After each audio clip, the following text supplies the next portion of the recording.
हमारे चैनल से जुड़े रहने के लिए यूट्यूब पर इस चैनल को सब्सक्राइब करना हो।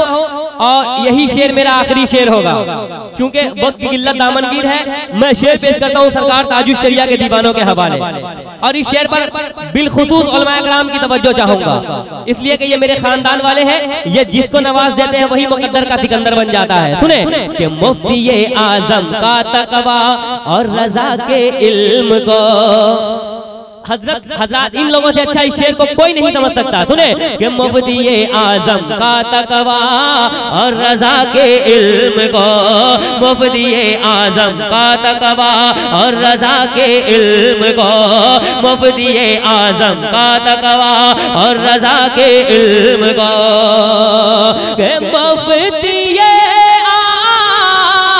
आजम का तकवा और रजा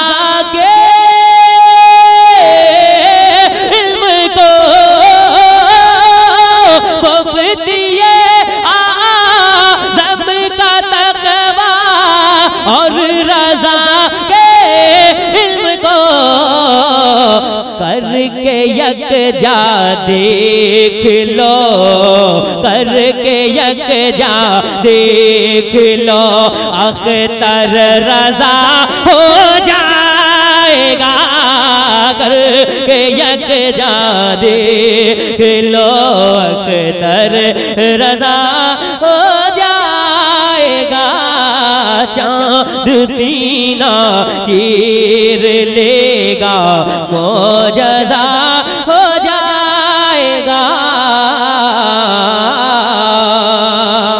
तीन शेर का मतलब मैं तीन शेर समझता हूँ माशाअल्लाह।